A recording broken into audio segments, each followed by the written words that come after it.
My husband left me stranded at the hospital after major surgery to meet someone he'd been chatting with online in Italy. "You'll figure it out," he said, walking away with my car keys and credit cards while I was still groggy from anesthesia. 6 months later, a private jet landed at the regional airport with my new lawyer aboard, and by then I owned everything that used to be ours. The fluorescent lights of St. Mary's Hospital recovery ward buzzed overhead as I drifted in and out of consciousness, my abdomen wrapped in surgical bandages from the emergency appendectomy that had saved my life just hours earlier. Before we jump back in, tell us where you're tuning in from, and if this story touches you, make sure you're subscribed, because tomorrow I've saved something extra special for you. The morphine made everything feel distant and dreamlike, but one thing cut through the haze with crystal clarity. My husband Austin wasn't there. I'd been rushed to the emergency room at 3 a.m. when what I thought was food poisoning turned into excruciating pain that doubled me over on our kitchen floor. Austin had driven me to the hospital, pacing the waiting room while surgeons removed my appendix before it could rupture completely. The last thing I remembered before going under was his hand squeezing mine as they wheeled me into the operating room. "Mrs. Richardson," the nurse said gently, checking my IV line. "How are you feeling?" "Where's my husband?" I managed to whisper, my throat raw from the breathing tube. She glanced around the empty room. "He stepped out a while ago. I'm sure he'll be back soon." But something in her expression told me she wasn't sure at all. The way her eyes avoided mine, the careful neutrality in her voice. It was the same tone people used when they knew something. You didn't. Something that would hurt. I reached for my phone on the bedside table, my fingers clumsy from the medication. 17 missed calls from my sister Dolores in Phoenix. 3 voicemails from my best friend Taylor. Nothing from Austin. The first voicemail from Dolores was frantic. "Gracie, honey, I just got your text about the surgery. I'm booking a flight right now. Call me as soon as you can." My text? I scrolled through my messages with growing confusion. There, sent from my phone at 4:47 a.m. while I was unconscious in surgery, was a message I'd never written. "Everything went fine. Austin is taking great care of me. Don't worry, won't need any help. We'll call in a few days when I'm feeling better." Hands trembled as I continued scrolling. Similar messages had been sent to Taylor, to my coworkers, to anyone who might have rushed to help me, all sent while I was under anesthesia, all in a tone that sounded nothing like my usual texting style. The second voicemail from Taylor was confused. "Gracie, your text seemed weird. You never say don't worry about anything, and since when do you call Austin by his full name in texts? Just checking that you're really okay." But it was Dolores's final voicemail that made my blood run cold. "Honey, I know you said not to worry, but something feels off. I tried calling Austin to check on you, and his phone went straight to an international voicemail message. International, Gracie. Why would his phone be set up for international calls if he's taking care of you in Denver?" Denver. We lived in Denver, Colorado. I was in a Denver hospital. So why was Austin's phone configured for international use? With shaking fingers, I opened our shared phone account app.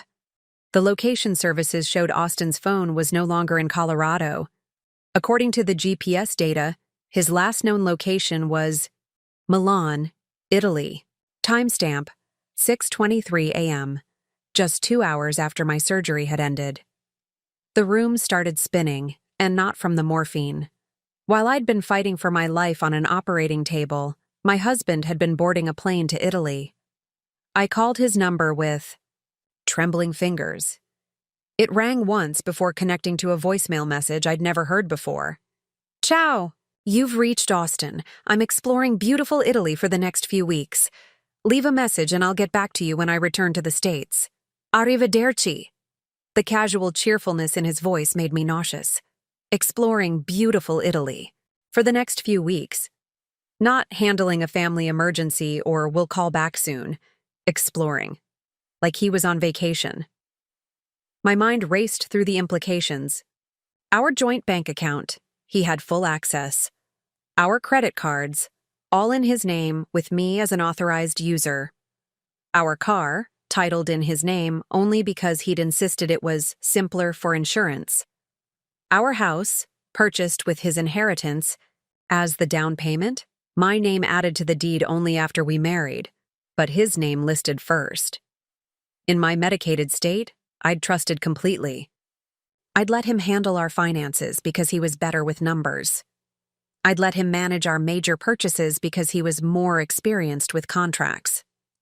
Slowly, over our 3 years of marriage, I'd ceded control of nearly every aspect of our shared life, believing it showed trust and partnership. Now, alone in a hospital bed with surgical staples holding my abdomen together, I realized it had actually been preparation for abandonment. The nurse returned with my discharge paperwork. "Is someone coming to pick you up, honey? You can't drive. Yourself home after surgery." I stared at the papers, panic rising in my chest.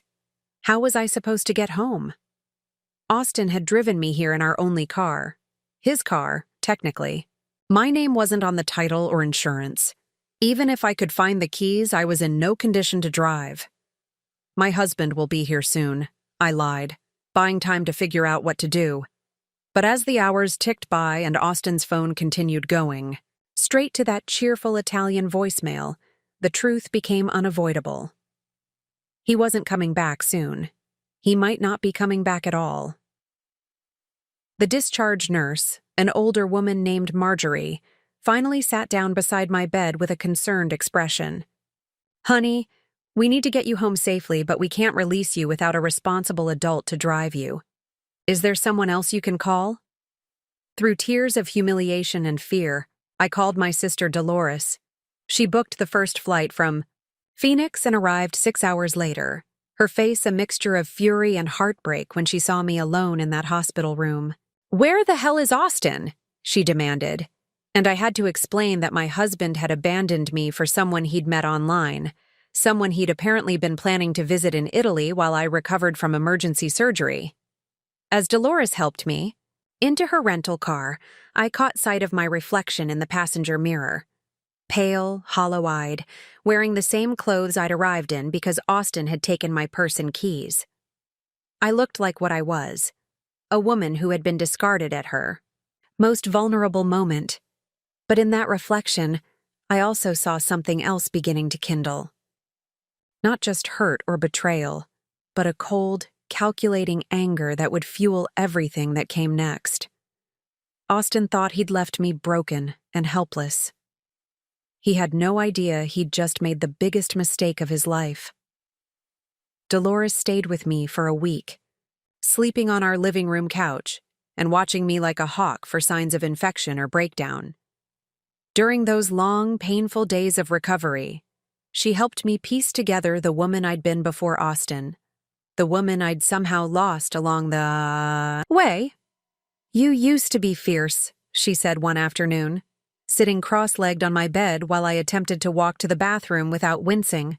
"Remember when Dad tried to make you quit the debate team in high school because it wasn't ladylike? You threatened to run away and join the circus." I did remember. I'd been captain of the debate team, editor of the school newspaper, and had dreams of becoming an investigative journalist. After high school, I'd studied communications at the University of Colorado, specializing in media ethics and corporate transparency. My professors had praised my tenacity in research and my ability to uncover hidden information. But somewhere between graduating summa cum laude and meeting Austin at a Denver networking event 3 years ago, that fierce girl had gotten buried, under layers of compromise and accommodation.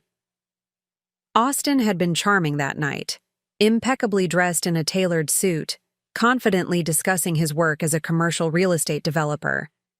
He'd approached me at the bar where I was nursing a wine and checking emails from my job at a small investigative news website. "Journalism," he'd said, reading over my shoulder with casual intrusion I should have recognized as a red flag. That must be exhausting, always looking for problems that might not even exist. I'd laughed, thinking he was joking. But over the months that followed, he'd gradually made similar comments. Preparing and narrating this story took us a lot of time, so if you are enjoying it, subscribe to our channel. It means a lot to us. Now back to the story. My articles were so negative. My sources were unreliable. Troublemakers. My editor was clearly underpaying me because the outlet was failing. He wasn't wrong about the pay. Denver Spotlight paid barely enough to cover my studio apartment rent and student loans. So when Austin suggested I freelance for his real estate company instead, writing promotional materials and press releases, it seemed practical. The pay was 3 times what I'd been making. "You're so talented," he'd said, stroking my hair as we lay in bed after I'd quit the news site. "Why waste it on stories nobody wants to read? Help me build something positive instead." Within 6 months, I'd moved into his upscale apartment in Cherry Creek. Within a year, we were married in a small ceremony at the Denver Botanic Gardens, with Austin handling all the planning because he wanted to surprise me and knew what I'd love. Looking back, I realized I'd been slowly edited out of my own life. Austin had opinions about my friends. Taylor was too dramatic. My college roommate was clearly jealous of our success. My mentor from the news site was bitter about her own failures. One by one, I'd seen them less frequently until our wedding guest list included mostly Austin's business associates and a handful of my family members. He'd also had opinions about my appearance. The professional blazers I'd worn to interviews were too masculine. My comfortable flats were unflattering. He'd gifted me a new wardrobe for my birthday, flowing dresses, delicate jewelry, heels that made walking quickly impossible. I'd accepted it as generosity rather than recognizing it as control. Even my work had been gradually redirected. Instead of writing hard-hitting pieces about corporate malfeasance, I was crafting glossy descriptions of luxury condominiums and commercial developments. My byline appeared on lifestyle articles about elegant living and sophisticated investing. The skills that had once exposed corruption were now being used to sell expensive real estate to wealthy clients. "I think the worst part," I told Dolores as she helped me change my surgical dressings, "is that I convinced myself I was happy, that I was being practical and mature by compromising." "You weren't compromising," she said firmly. "You were being systematically isolated and controlled. There's a difference." She was right.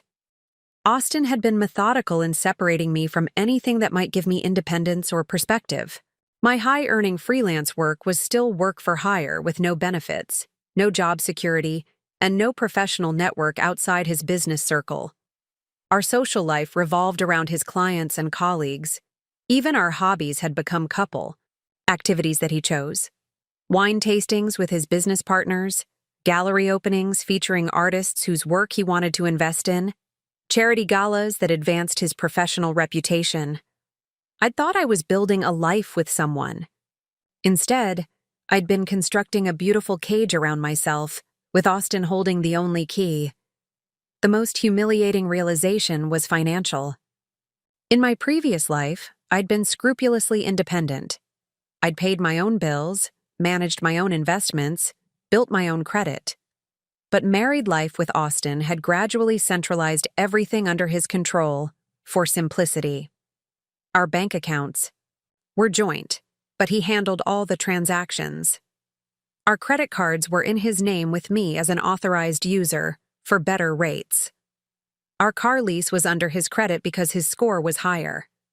Even our house, purchased a year into our marriage, had been bought with his inheritance money, making him the primary owner despite my name being added to the deed. I'd contributed to our household financially through my freelance work, but that money had gone into our accounts, which Austin managed. I'd never questioned it because I'd trusted him completely.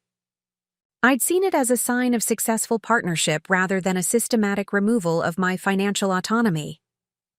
Now, sitting in our bedroom with surgical staples in my abdomen and my husband somewhere in Italy with another woman, I faced the terrifying reality. I had no independent access to money, transportation, or even my own professional reputation. The freelance writing I'd been doing was all under Austin's company umbrella. My portfolio was filled with work that belonged to his business. My professional references were his colleagues. If I tried to leave or rebuild my career, I'd be starting from scratch with a 3-year gap in legitimate journalism experience. "We need to get you a lawyer," Dolores said on her last night in Denver. "This isn't just abandonment, Gracie. This is financial abuse. He's left you trapped." I nodded, but even that felt overwhelming. How do you find a lawyer when your husband controls the finances? How do you pay legal fees when you have no independent income? How do you fight someone who has systematically positioned himself to hold all the power? As Dolores packed for her flight back to Phoenix, I sat at our kitchen table surrounded by papers, bank statements, insurance policies, property documents, credit card agreements.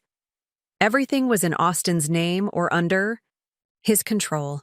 I felt like an archaeological dig of my own life, uncovering layer after layer of dependence I'd somehow agreed to.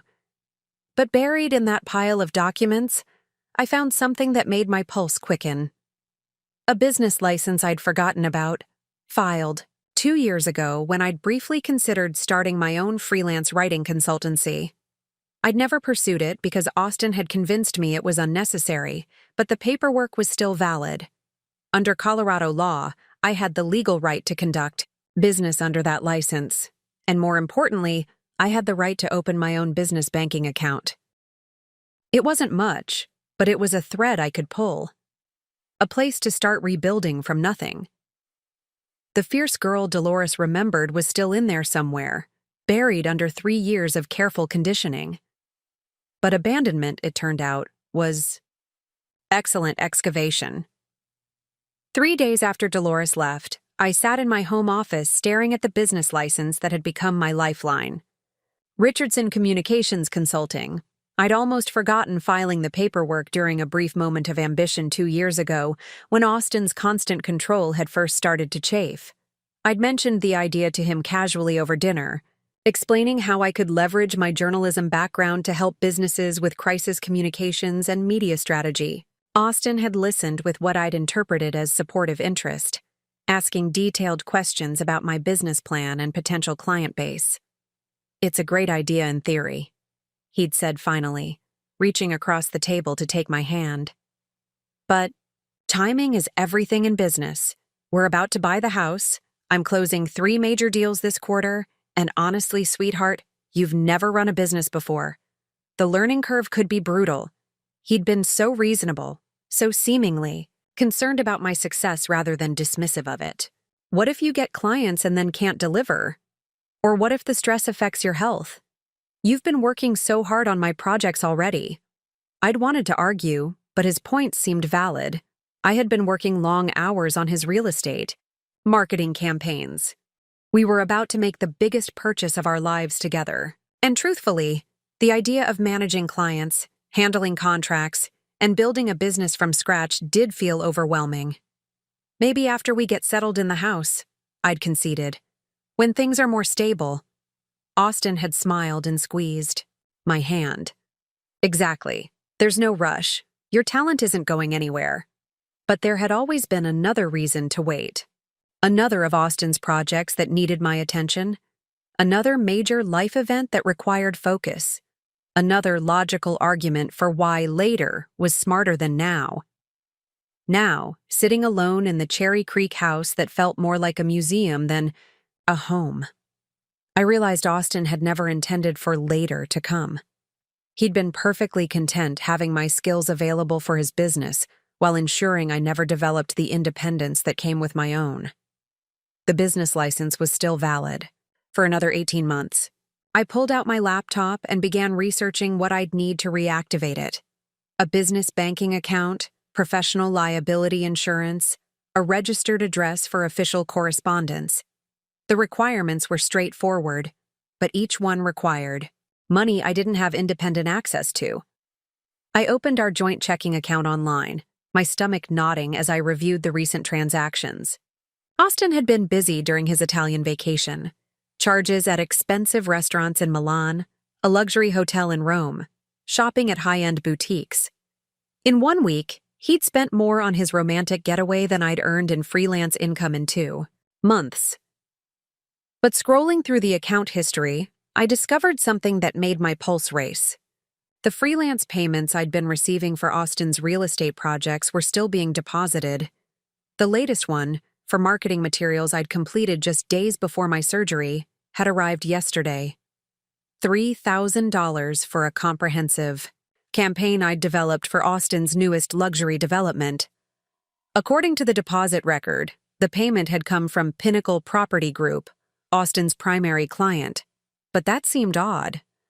Usually, Austin's company received payments from clients, then paid me as a subcontractor. Why would Pinnacle pay me directly? I dug deeper into my email archives, searching for the original contract I'd signed for that project. When I found it, my hands started shaking. The agreement wasn't between me and Austin's company. It was directly between Richardson Communications Consulting and Pinnacle Property Group. Austin had set up the contract using my business license, but he'd been intercepting and managing all client communications. I'd been doing work for major corporations as an independent consultant, but Austin had positioned himself as my business manager, handling all correspondence and negotiations. My business had been operating for 2 years without my knowledge. Austin had been using my credentials and license to secure high-paying contracts, then managing the relationship so thoroughly that I'd believed I was just doing freelance work for his company. I spent the next 6 hours combing through emails, bank records, and contract files. The picture that emerged was staggering. Over the past 2 years, Richardson Communications Consulting had generated over $240,000 in revenue from 6 major clients.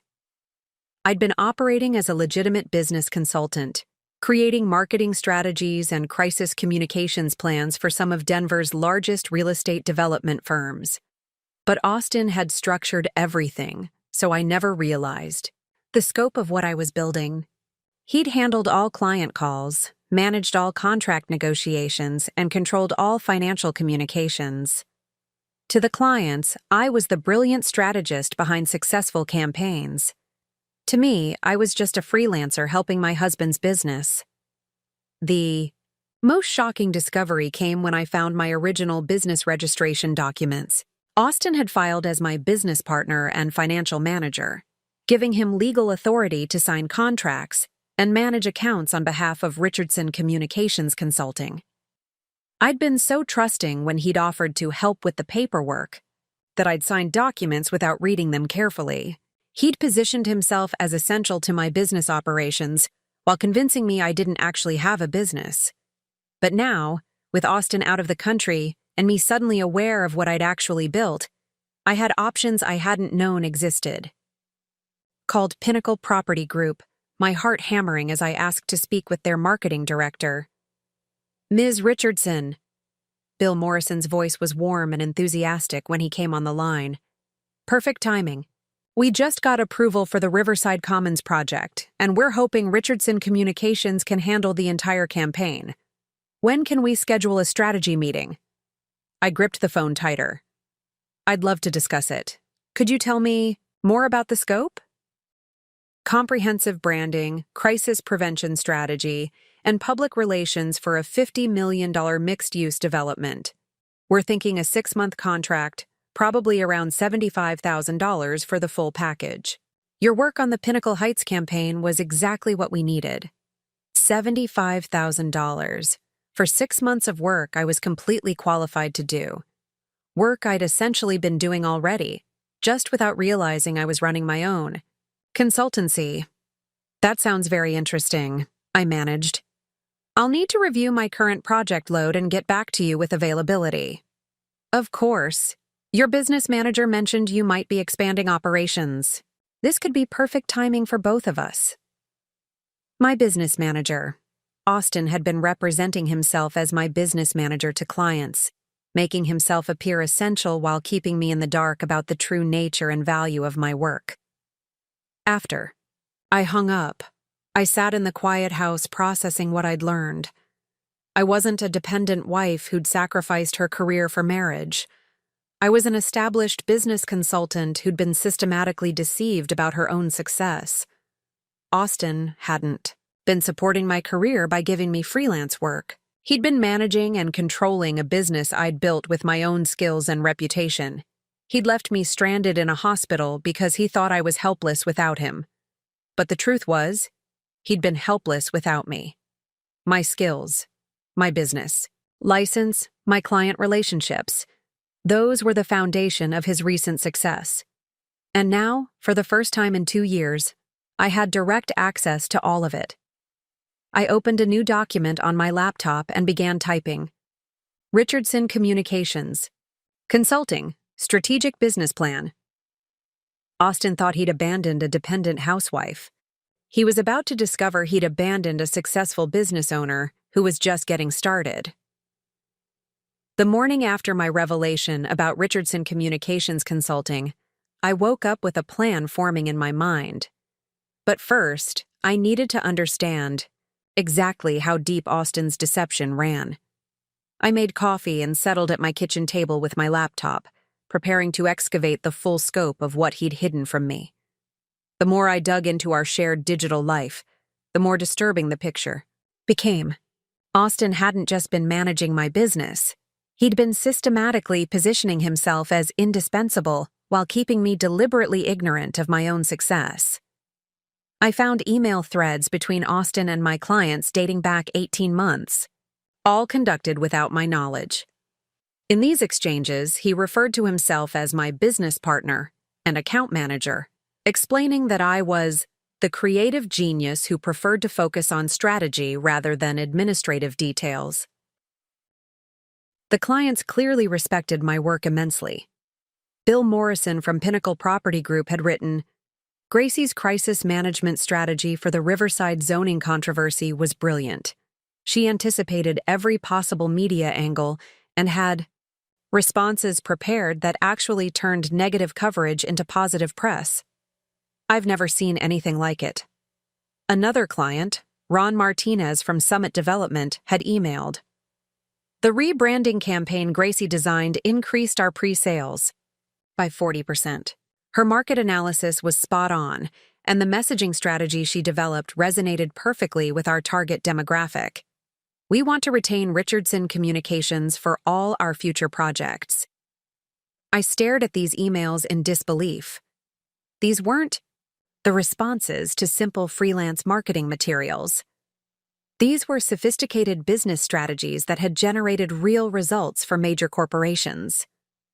I'd been operating at a level I didn't even know I'd achieved. But what made my stomach turn was reading Austin's responses to these compliments. Instead of forwarding the praise to me, he'd written back things like, "Gracie is incredibly talented, but she struggles with the business side of consulting. I handle all the client relationships and project management so she can focus on what she does best." He'd been taking credit for managing relationships with clients who thought they were working directly with me. Even worse, he'd been positioning my apparent inability to handle business operations as the reason they needed to work through him. I found contracts I'd never seen, all signed with Austin's electronic signature on behalf of Richardson Communications. The terms were far more favorable than I'd realized.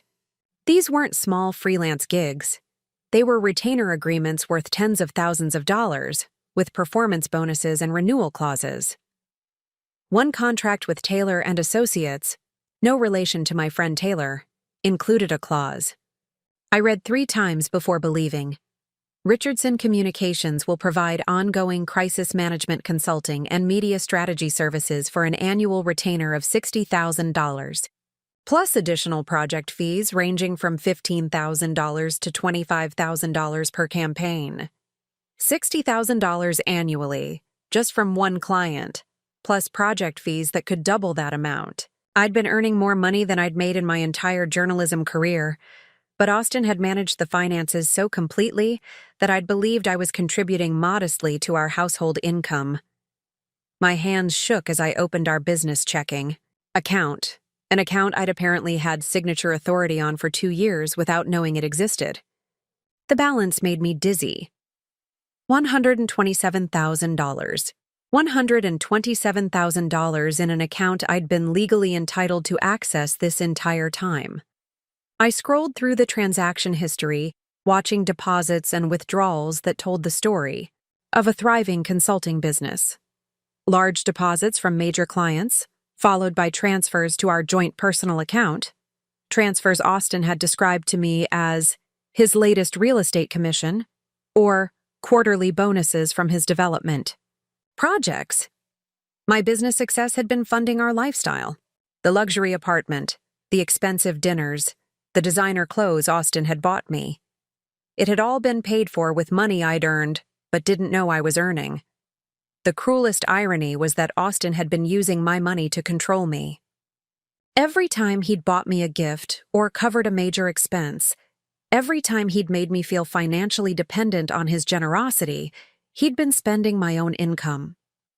I found a folder on Austin's computer labeled Gracie Projects, a folder I'd never noticed before. Inside were detailed profiles of my clients, including personal information about their business challenges, family situations, and professional vulnerabilities.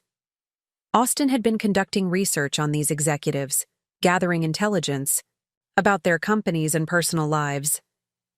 But it wasn't market research.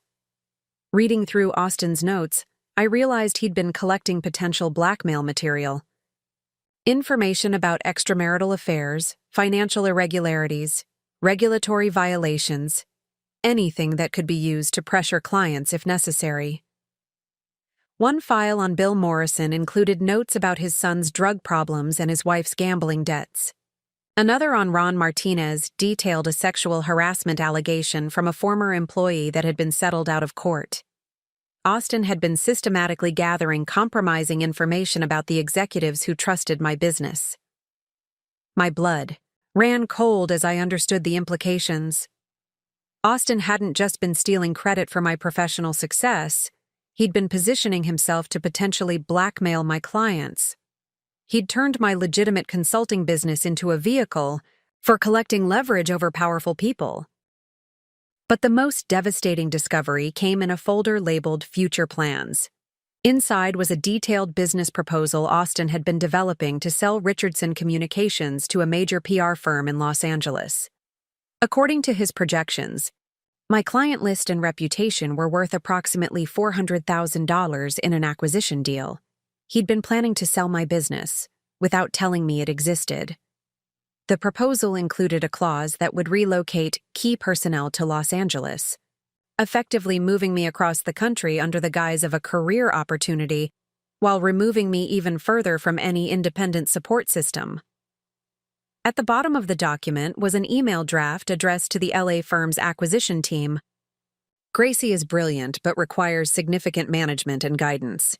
As her business partner and account manager, I would need to be included in any acquisition to ensure continuity of client relationships and operational stability. Austin had been planning to sell my business and position himself as an essential part of the deal, guaranteeing his control would continue even under new ownership. I closed the laptop and sat in the quiet kitchen, trying to process the full scope of what I'd discovered. Austin hadn't just abandoned me for an Italian vacation with his online girlfriend. He'd been systematically preparing to sell my business, relocate me away from any potential support system, and maintain control over every aspect of my professional life. The hospital abandonment wasn't a moment of cruel impulse. It was part of a calculated plan that had been months in the making. But Austin had made one critical miscalculation.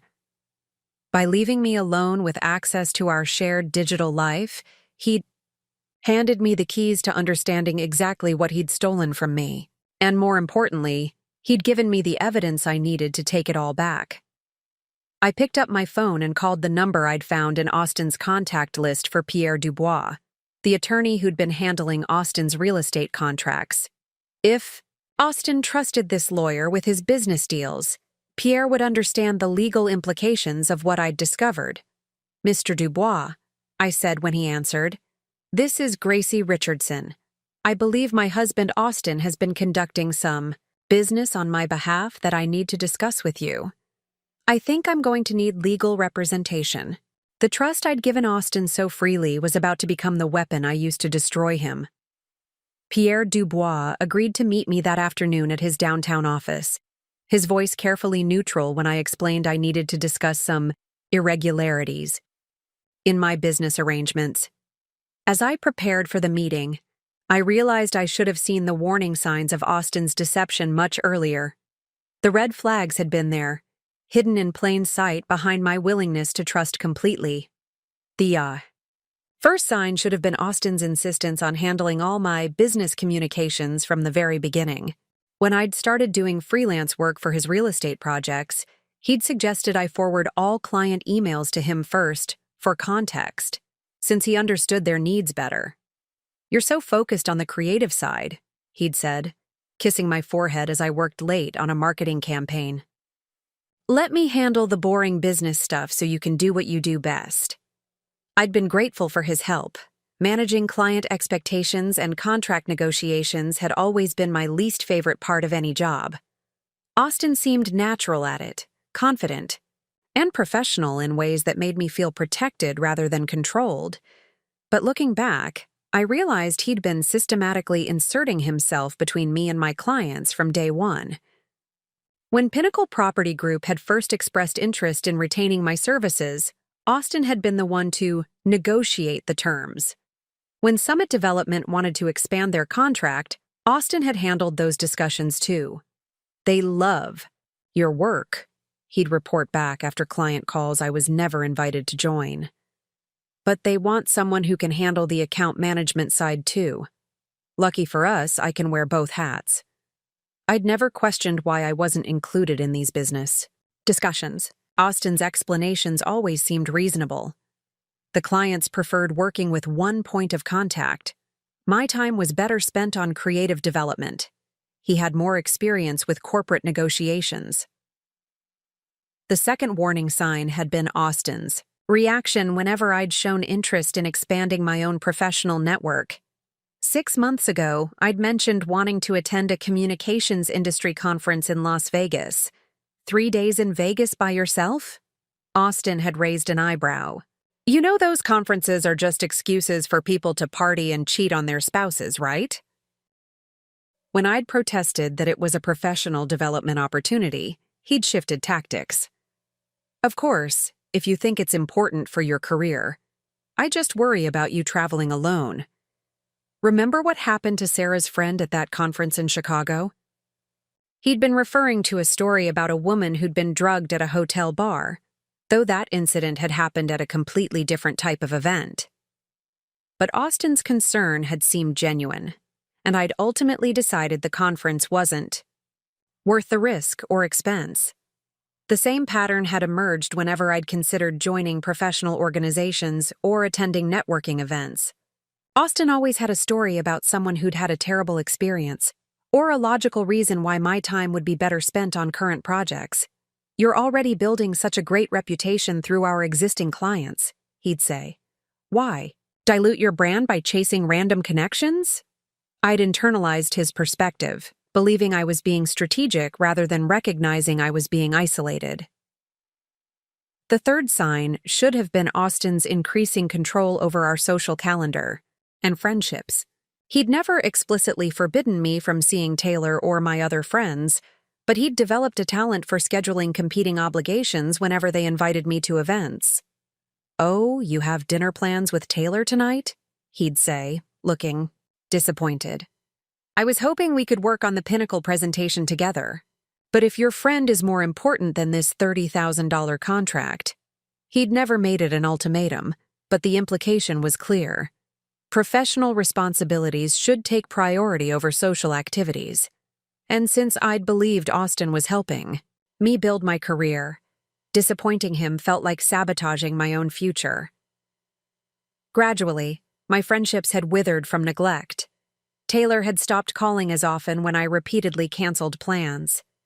My college friends had stopped including me in group activities when I consistently had work commitments that prevented me from joining them. Austin had replaced my independent social network with his business associates and their wives.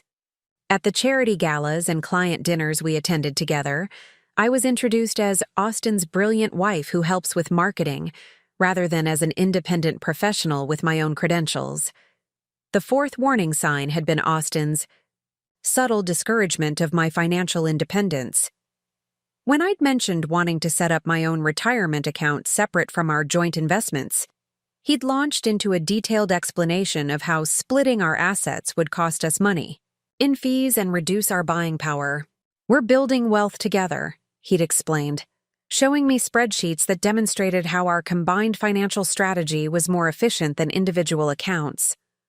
Why pay double the management fees when we can maximize our returns?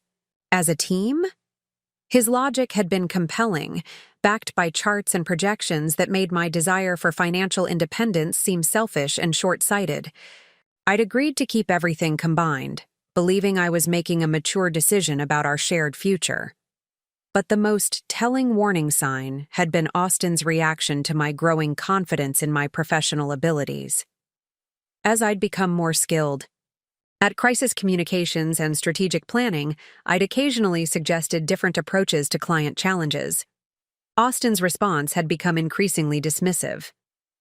"That's an interesting idea, sweetheart, but you don't understand the full context of their business situation. Let me handle the strategic decisions." When clients had praised my work directly during the few phone calls I'd been included in, Austin had quickly redirected the conversation to implementation details he would manage. My growing expertise had seemed to make him more controlling, not more collaborative. "You're so creative," he'd say, "but business strategy requires a different kind of thinking. Good thing we make such a great team." I'd interpreted his behavior as protectiveness, not recognizing it as a systematic effort to prevent me from realizing my own capabilities and value. The final warning sign should have been Austin's increasing interest in relocating. Over the past 6 months, he'd been mentioning job opportunities in other cities, always framed as exciting adventures we could pursue together. "Los Angeles has such a dynamic real estate market," he'd say, showing me luxury apartment listings in Beverly Hills. "We could really expand our business there." Our business. Even his language had been calculated to make me feel included while ensuring I remained dependent on his management and connections. But sitting in Pierre Dubois' office that afternoon, all these warning signs crystallized into a clear pattern of deliberate manipulation. Austin hadn't been protecting me or helping me build a career. He'd been systematically isolating me from independent resources while positioning himself as indispensable to my success. Pierre listened to my story with the focused attention of someone who'd seen similar situations before. When I finished explaining what I'd discovered about my business and Austin's deception, he leaned back in his leather chair and steepled his fingers. "Mrs. Richardson," he said carefully, "what you're describing constitutes fraud, identity theft, and potentially embezzlement. Your husband has been operating a business using your credentials without your knowledge, which is a serious criminal matter." I felt a chill run through me. Criminal matter. I'd been thinking in terms of betrayal and deception, but Pierre was talking about actual crimes. "What you need to understand," he continued, "is that Austin's abandonment of you may have been the best thing that could have happened. He's given you the opportunity to discover his illegal activities and take action before he could complete whatever larger scheme he was planning." Pierre was right. Austin's cruelty had accidentally exposed his criminality, and now I had the evidence to make him pay for both.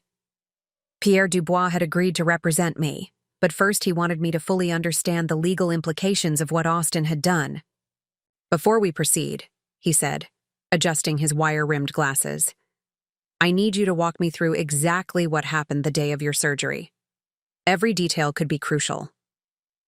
I took a deep breath and began recounting that terrible morning, but this time with the benefit of understanding Austin's true motivations. The events took on a sinister new meaning when viewed through the lens of his systematic deception. Austin had seemed unusually agitated during the drive to the hospital, constantly checking his phone despite my obvious distress. At the time, I'd attributed his distraction to worry about my condition. Now I realized he'd been coordinating his departure plans while I writhed in pain beside him. "When did the pain start?" Pierre asked, taking notes. "Around midnight. By 2 a.m. I couldn't stand up straight." Austin finally agreed to drive me to the emergency room when I started vomiting. But looking back, Austin's reluctance to take me to the hospital made more sense now. He'd kept suggesting I wait until morning, that it was probably just food poisoning, that hospital bills were expensive. He'd been calculating whether he could delay my medical care long enough to execute whatever plan he'd been developing. When we'd finally arrived at St. Mary's, Austin had been on his phone constantly while I was being examined and prepped for surgery. The nurses had to ask him twice to step outside during my IV insertion because his conversation was disrupting their work. "I heard him talking about travel arrangements," I told Pierre. But I thought maybe he was rescheduling business meetings because of my emergency. The timeline became clear as I reconstructed those hours. While I was being wheeled into surgery at 4:30 a.m., Austin had been finalizing his flight to Milan. The boarding pass receipt I'd found in his email showed a 7:45 a.m. departure from Denver International Airport. He'd calculated exactly how long my surgery would take and booked a flight that would get him out of the country before I regained consciousness. But the most calculated betrayal had been the text messages sent from my phone while I was under anesthesia. Austin had used my thumbprint to unlock my device and sent carefully crafted messages to everyone who might have come to help me. Pierre examined screenshots I'd taken of these messages. "These aren't just deceptive," he said grimly. "They constitute identity fraud. He used your digital identity to isolate you from potential support, which shows premeditation." The message to my sister Dolores had been particularly cruel. "Surgery went perfectly. Austin is being such an amazing husband, taking time off work to take care of me. I'm so lucky to have him. Don't worry about flying out here. I'll be back on my feet in no time." Austin had known Dolores would immediately book a flight if she thought I needed help. The message had been designed to prevent that while making Austin appear devoted. The text to my friend Taylor had been equally manipulative. "Thanks for offering to come stay with me during recovery, but Austin has everything handled. He's hired a private nurse and taken 2 weeks off work. I'm in such good hands. We'll call you when I'm feeling more like myself." Taylor had never offered to stay with me. She lived in Portland and had her own family responsibilities. But Austin's message had preemptively declined help that might have been offered while again positioning himself as the perfect caregiver. Most disturbing were the messages sent to my professional contacts. Austin had texted Bill Morrison, "Had emergency surgery but recovering well. Austin is managing all Richardson Communications business until I'm back at 100%. He has my full authority to handle any urgent matters." That single text had given Austin legal cover to continue operating my business in my absence, potentially for weeks or months while I recovered. "This wasn't impulsive," Pierre said, reviewing the evidence. "Your husband had been planning this abandonment as part of a larger scheme. The business sale documents we found suggest he intended to relocate you to Los Angeles, probably under the guise of your recovery requiring a change of scenery." I nodded, remembering Austin's recent comments about how a warmer climate might be good for your health, and his suggestions that we consider making a fresh start somewhere new. Pierre pulled out a folder and began spreading documents across his conference table. "Here's what I believe happened. Austin discovered that your business was far more valuable than he'd initially realized.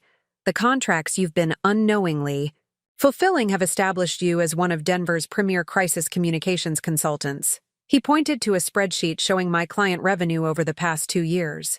"Your annual income from consulting work is approximately $240,000. But Austin has been positioning himself as essential to these relationships, which would make your business nearly impossible to sell without him." The LA acquisition deal Austin had been negotiating would have netted him $400,000 immediately, plus a guaranteed management position overseeing his wife's consulting practice. He would have profited enormously from selling my business while ensuring his continued control over my professional life. The emergency surgery disrupted his timeline, Pierre continued. He couldn't very well relocate you while you were recovering from an appendectomy, so he improvised. Austin's plan had been to abandon me temporarily while he went to Italy to pursue his online relationship. The fake text messages would buy him weeks of time while preventing anyone from checking on me too closely. He'd expected to return before I fully understood what had happened, probably with some story about a business emergency that had required his immediate attention. He planned to gaslight you about the abandonment, Pierre explained. Make you believe you'd misunderstood the situation or been too medicated to remember clearly. Then he'd position himself as your devoted husband who'd sacrificed his own needs to arrange your recovery opportunity in Los Angeles. The cruelty of it took my breath away. Austin had been willing to leave me alone and vulnerable after major surgery, not as a moment of angry impulse, but as a calculated step in a plan to steal my business and relocate me away from any support system. But Austin had made critical mistakes in his haste. By using my phone to send the deceptive messages, he'd created a digital trail that proved fraud. By abandoning me before I'd fully recovered, he'd given me time to discover his deception while his defenses were down. Most importantly, he'd underestimated me completely. He'd assumed I would remain helpless and dependent, grateful for his eventual return, rather than capable of uncovering his crimes. Mrs. Richardson, Pierre said, closing the folders, your husband didn't just abandon you. He committed multiple felonies in the process: identity fraud, business fraud, possibly extortion given the blackmail material he's collected on your clients. I felt a cold satisfaction settling over me. Austin had been so confident in his control over me that he'd become careless. His cruelty had been his downfall. What do we do now? I asked. Pierre smiled grimly. Now we make sure Austin Richardson regrets every decision he made that day, starting with freezing all accounts associated with your business and ensuring he can't access any of your assets from Italy. Austin had abandoned what he thought was a helpless wife. Instead, he'd abandoned a successful business owner who was about to become his worst nightmare. The morning after my meeting with Pierre, I woke up with a new sense of purpose. Armed with legal representation and a clear understanding of Austin's crimes, I was ready to take back control of my life. But first, I needed to conduct one final investigation to ensure I'd uncovered the full scope of his deception. Pierre had given me homework: document everything, secure all evidence, and prepare for the possibility that Austin's fraud extended beyond what we'd already discovered. Men like your husband don't usually limit themselves to one scheme, he'd warned. If he's been this calculating about your business, there are likely other deceptions we haven't found yet. I started with our financial records, this time looking for patterns I'd missed during my initial shock. What I found made my stomach turn. Austin hadn't just been stealing from my business. He'd been systematically looting our joint accounts to fund his double life. The Italy trip hadn't been a spontaneous romantic adventure. Scrolling through our credit card statements, I found evidence of careful planning spanning months. A premium Italian language learning app subscription, charges at high-end luggage stores, purchase of expensive cologne and clothing from brands I'd never seen him wear. Most damning was a charge I'd initially overlooked: $847 to Romance Tours International, dated 6 weeks before my surgery. When I Googled the company, my heart sank. They specialized in introducing successful American men to sophisticated European women through luxury travel packages and exclusive dating events. Austin hadn't met someone online randomly. He'd paid nearly $1,000 to join an organized tour designed to help married men find mistresses in Italy. I found the email confirmations buried in a folder Austin thought he'd hidden. The tour company had promised discreet arrangements and beautiful, cultured women seeking generous American partners. The package included luxury accommodations, guided tours of romantic destinations, and intimate dinner arrangements with carefully selected companions. Reading these materials, I realized Austin's abandonment of me had been the culmination of months of calculated planning. He'd been preparing to leave me long before my appendicitis provided the perfect cover story. But the most devastating discovery came when I dug deeper into our mortgage and property records. The house I'd believed we owned together, the home I'd been recovering in, the place I'd thought represented our shared future, wasn't actually mine at all. Austin had refinanced our mortgage 6 months ago without telling me. Despite my name being on the original deed, the new loan documents listed him as the sole borrower and owner. He'd somehow removed my ownership stake in our home while convincing me nothing had changed. I called Pierre immediately, my voice shaking as I explained what I'd found. "He forged your signature," Pierre said grimly after I emailed him the documents. "This is identity theft and fraud on a massive scale. He's been systematically removing your legal claim to marital assets while making it appear nothing changed." The pattern became clear as Pierre walked me through the legal implications. Austin had been preparing for divorce long before Italy, but he'd wanted to ensure I'd be left with nothing when he finally made his move. The business fraud, the property theft, the financial manipulation. It had all been designed to leave me legally and financially helpless.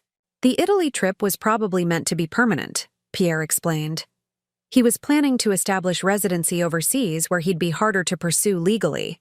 He would have returned eventually to formalize the divorce, but by then, all the assets would have been beyond your reach. I hung up feeling sick, but also strangely relieved. Every question I'd had about Austin's behavior now had an answer. He hadn't suddenly become cruel. He'd been systematically planning my destruction for months. But Austin had made one critical miscalculation. By abandoning me before completing his asset transfer scheme, he'd given me the opportunity to discover his plans and fight back. If my appendix hadn't ruptured, if he'd had a few more months to complete his preparations, I might have been left with nothing. That afternoon, I received a call that would change everything. Taylor, my friend in Portland whom I'd barely spoken to in months, was calling with news that made my blood run cold. "Gracie, I know things have been weird between us lately," she began. "But I had to call you. I was at a conference in Seattle yesterday and I ran into someone who said they knew you. Marjorie something? She works for a PR firm in Los Angeles." My heart started racing. Marjorie, one of the names from Austin's business contacts. "She was asking really strange questions about you," Taylor continued. "Wanting to know about your mental health, whether you'd been having problems in your marriage, if you'd shown signs of emotional instability. She said Austin had contacted her firm about getting you professional help and possibly relocating you to California for treatment." The room started spinning around me. Austin hadn't just been planning to abandon me, he'd been setting up a narrative that would justify having me committed or declared mentally incompetent. "Gracie, are you there? This woman was talking about you like you were having some kind of breakdown, but she also seemed very interested in your business. She kept asking about your client relationships and whether you'd be able to work if you moved to LA. I gripped the phone tighter. "Taylor, I need you to tell me exactly what she said." As Taylor recounted the conversation, the final piece of Austin's plan became clear. He hadn't just been preparing to steal my business. He'd been laying the groundwork to have me declared mentally unfit to manage it myself. The LA PR firm wasn't interested in acquiring Richardson Communications. They were being set up to become my legal guardians, with Austin as my medical proxy, making all decisions about my treatment and business operations. If the hospital abandonment had gone according to plan, Austin would have returned to find me traumatized and unable to cope. With the help of the LA firm, he would have arranged for my recovery in California, where I'd be isolated from anyone who might question his version of events. Under the guise of caring for my mental health, Austin would have gained complete control over my business, my finances, and my personal freedom. I would have become a legal prisoner in my own life. But his plan had a fatal flaw. By abandoning me before I was truly broken, he'd given me the strength and time to uncover his scheme. And now I had evidence of not just fraud, but conspiracy to commit false imprisonment. Austin thought he'd been so clever, but his greed and impatience had just handed me everything I needed to destroy him completely. After Taylor's call about the LA firm, I spent the rest of that day in a state of numb shock. The full scope of Austin's betrayal was so comprehensive, so meticulously planned, that I felt overwhelmed by the magnitude of what I was facing. He hadn't just stolen from me, he'd been orchestrating my complete psychological and legal destruction. I sat on our living room couch, surrounded by documents and printouts that told the story of my own systematic dismantling. Bank statements showing Austin's methodical asset transfer. Email chains revealing his coordination with the LAPR firm. Credit card records documenting his months of preparation for abandoning me. The house felt haunted by evidence of Austin's deception. Every piece of furniture, every decoration, every shared memory had been tainted by the knowledge that he'd been planning my destruction while pretending to love me. I tried calling Dolores, but couldn't bring myself to explain what I'd discovered. How do you tell your sister that your husband had been planning to have you declared mentally incompetent? How do you admit that every aspect of your life had been a carefully constructed lie? Instead, I found myself researching the psychological condition Austin had been preparing to use against me. The LA firm's interest in my mental health made more sense once I understood how conservatorship laws worked. Austin could have had me declared unable to manage my own affairs, giving him legal control over my business, finances, and personal decisions. Famous cases filled my search results. Wealthy individuals trapped in legal arrangements that stripped them of all autonomy. With the right medical testimony and a sympathetic judge, Austin could have had me committed to a facility where I'd have no contact with the outside world and no ability to contest his control. The genius of his plan was its apparent kindness. He would have positioned himself as a devoted husband seeking the best care for his mentally ill wife. The business fraud would have been explained as his reluctant assumption of responsibilities I was no longer capable of handling. My isolation from friends and family would have been presented as necessary for my recovery. By evening, the weight of what I was facing felt crushing. Austin had money, connections, and a 2-year head start on executing his plan. He'd systematically removed my access to independent resources while building relationships with people who believed his version of our story. Even with Pierre's legal expertise, I felt like I was fighting a battle Austin had been preparing for. While I'd been completely unaware there was a war, the emotional toll was devastating. Every memory of our marriage was now suspect. Had Austin ever genuinely loved me, or had I been a target from the beginning? When he'd held my hand during my father's funeral, had he been calculating how my grief might make me more dependent? When he'd celebrated my professional successes, had he been planning how to steal them? I found myself questioning my own judgment about everything. If I'd been so completely deceived about the most intimate relationship in my life, how could I trust my instincts about anything else? Austin had convinced me that up was down and black was white for 3 years. What else might I be wrong about? The isolation was perhaps the cruelest aspect of his scheme. Austin had systematically severed my connections to everyone who might have offered perspective or support. My professional network knew only Austin's version of our relationship. My friends had been gradually pushed away. Even my family lived hundreds of miles away. I was surrounded by evidence of Austin's crimes, but I had no one to share the burden with. No one who could witness my discovery and validate that I wasn't imagining the conspiracy against me. In a house filled with proof of betrayal, I felt completely alone. Sleep became impossible. Every time I closed my eyes, I replayed moments from our marriage, searching for signs I'd missed, clues that might have warned me about Austin's true nature. The mental loop was exhausting but compulsive, as if understanding how I'd been deceived could somehow undo the damage. I started having panic attacks during the day, triggered by seemingly random reminders of Austin's control. Opening our joint bank account online sent my heart racing. Seeing his toothbrush in our bathroom made me nauseous. The sound of his phone notification tone, still playing from messages he continued receiving, made me jump out of my skin. The psychological manipulation had been so complete that even with evidence of Austin's crimes, part of me still questioned whether I was overreacting. His voice echoed in my head, explaining away inconsistencies, minimizing my concerns, making me doubt my own perceptions.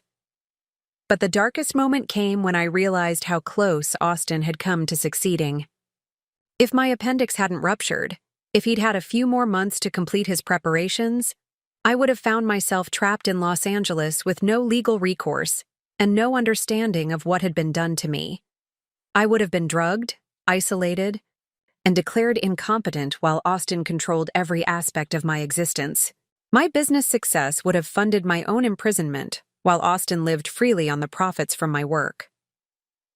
The thought of that alternate timeline, of waking up in a psychiatric facility with no memory of how I'd gotten there, no access to help, and no hope of escape, sent me into the deepest despair I'd ever experienced. But somewhere in that darkness, an ember of anger began to glow. Austin had been so confident in his plan, so certain of my helplessness, that he'd become arrogant. He'd left evidence everywhere because he'd never imagined I'd be capable of finding it. His greatest mistake had been underestimating me.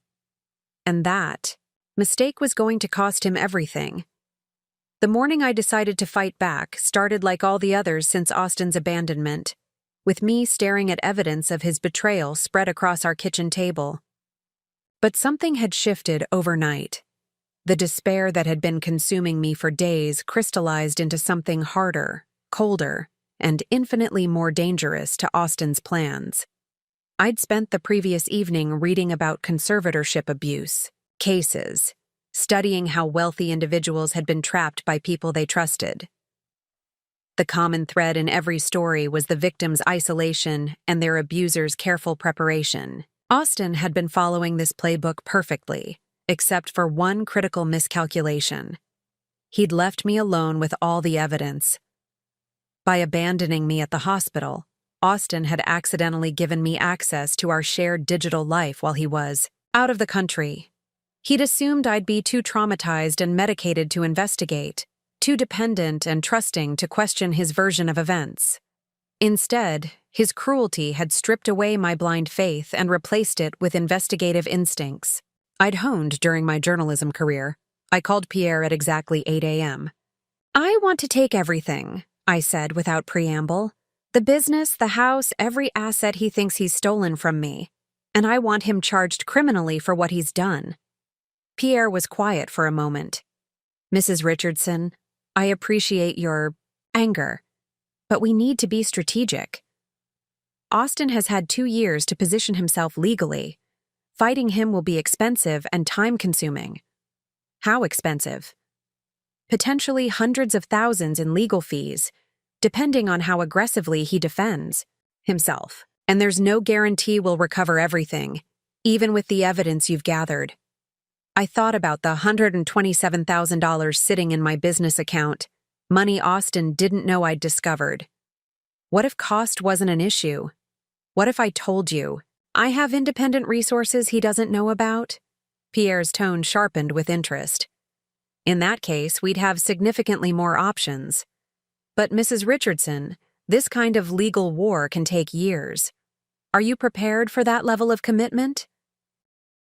I looked around the house where Austin had systematically dismantled my life while pretending to love me, where he'd planned my imprisonment while accepting my trust, where he'd stolen my success while convincing me I was dependent on his support.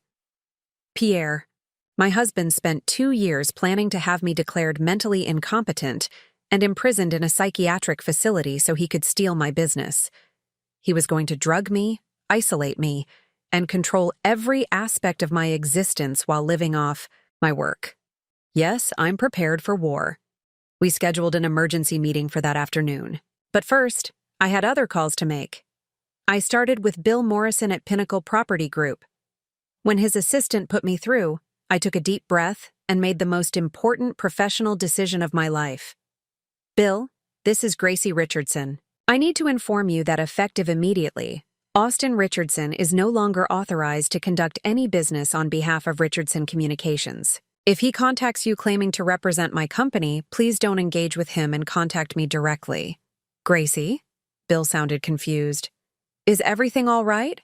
Austin said you were recovering from surgery and he'd be handling your accounts for the next few months. That's exactly what I'm calling about. Austin has been representing himself as my business partner without my authorization. I've discovered he's been conducting business using my credentials while keeping me unaware of the scope and value of my own company. I could hear papers shuffling on Bill's end. I'm not sure I understand. Austin has been managing our account for over a year. Are you saying he wasn't authorized to do that? I'm saying that Richardson Communications is my business, not our business. Austin inserted himself into client relationships without my knowledge and has been taking credit for work I've been doing independently. I'm calling all my clients today to clarify the actual structure of my company and Austin's unauthorized involvement. The conversation was awkward but necessary. Bill agreed to deal directly with me going forward and promised to send me copies of all correspondence Austin had conducted on my behalf. Similar calls to Ron Martinez at Summit Development and my other clients yielded the same response. Confusion followed by agreement to work directly with me. By afternoon, I'd reclaimed control of my business relationships and cut Austin out of all client communications. My phone had been ringing constantly with callbacks from executives who wanted to understand what had happened and confirm the status of their projects. The response was uniformly supportive. Every client expressed concern about Austin's unauthorized representation and relief that I was taking direct control of their accounts. Several mentioned they'd always preferred working with me directly and had found Austin's involvement unnecessary and sometimes problematic. Honestly, Gracie, Ron Martinez told me during our call, Austin always seemed like he was trying too hard to insert himself into discussions where he didn't add value. We hired Richardson Communications because of your strategic thinking, not his account management. That feedback gave me confidence for my meeting with Pierre.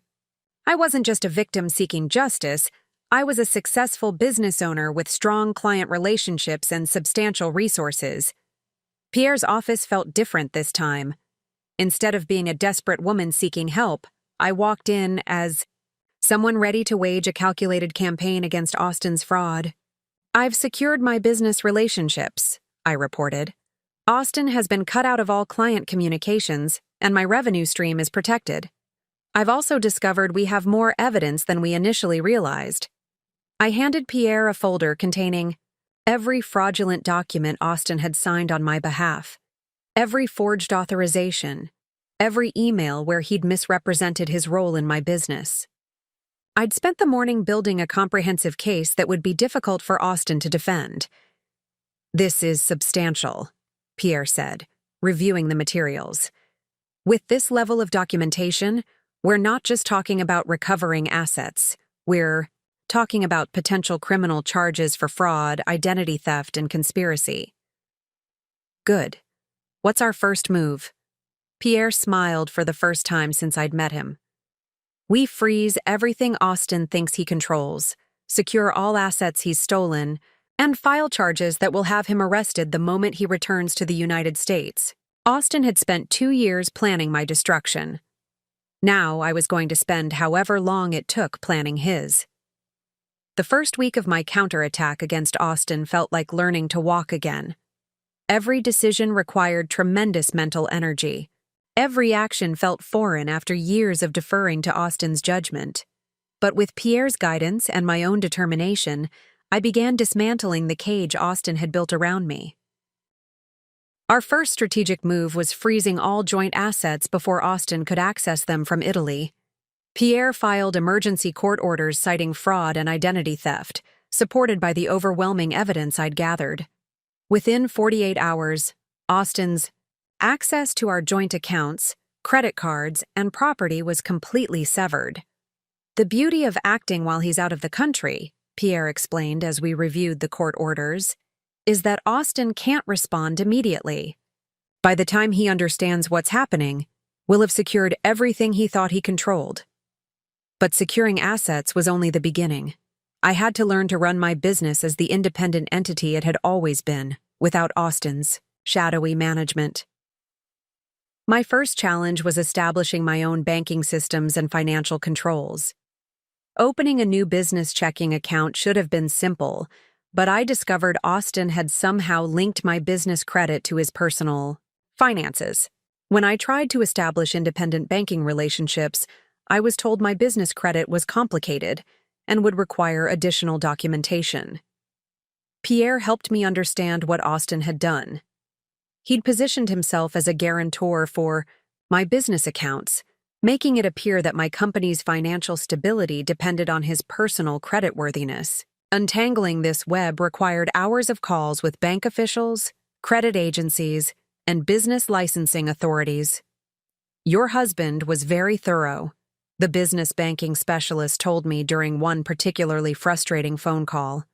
According to our records, your company has never operated independently of his financial backing. Establishing separate credit will take time. Time I didn't have. My clients expected continuity of service, and I couldn't operate indefinitely without proper banking infrastructure. I had to find creative solutions while legal proceedings slowly unwound Austin's manipulations. The solution came from an unexpected source. Bill Morrison at Pinnacle Property Group, learning about my situation during one of our project calls, offered to help restructure our contract to include immediate payment terms that would improve my cash flow while I established independent banking. Richardson Communications has been invaluable to our projects, he told me. If cash flow timing helps you maintain independence from whatever your husband was doing, we're happy to adjust our payment schedule. Similar support came from my other clients. Ron Martinez at Summit Development offered a substantial advance on our next project. Taylor and Associates restructured their retainer to provide monthly payments instead of quarterly. Within 2 weeks, I had enough independent cash flow to operate without any connection to Austin's financial manipulations. But the professional challenges were only part of my adaptation struggle. Living alone in the house where Austin had deceived me felt like occupying a crime scene. Every room contained reminders of his calculated manipulation. His home office where he'd conducted fraudulent business on my behalf. Our bedroom where he'd planned my imprisonment while pretending to love me. I spent the first week sleeping on the living room couch, unable to face the bedroom we'd shared. Simple tasks like cooking dinner or watching television felt surreal when conducted in spaces where Austin had systematically plotted my destruction. The psychological impact was more challenging than the practical obstacles.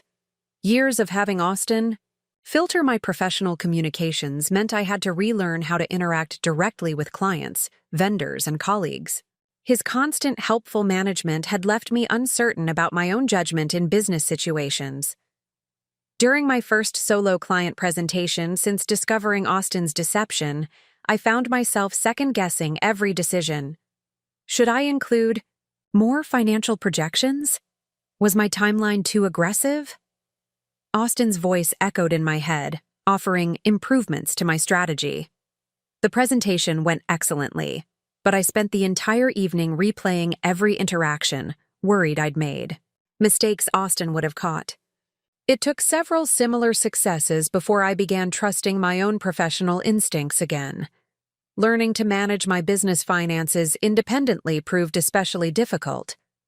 Austin had convinced me I was too creative for financial management, handling all invoicing, contract negotiations, and budget planning. Now I had to master these skills while maintaining client relationships and building legal cases against him. Pierre recommended a business consultant who specialized in helping entrepreneurs transition from partnerships to solo operations. Marjorie. Chen, no relation to any of Austin's contacts, became instrumental in helping me understand the financial side of my business. "Your profit margins are actually much higher than most consultancies," she told me during our first meeting. "Austin's management was costing you money, not saving it. His fees and overhead expenses were eating into profits that should have been yours." This revelation was both liberating and infuriating. Austin hadn't just been stealing credit for my work. He'd been charging my business for the privilege of being controlled and deceived. The most difficult adaptation was emotional. 3 years of marriage had trained me to consider Austin's opinion on every decision, from business strategies to what to eat for dinner. Making choices independently felt simultaneously liberating and terrifying.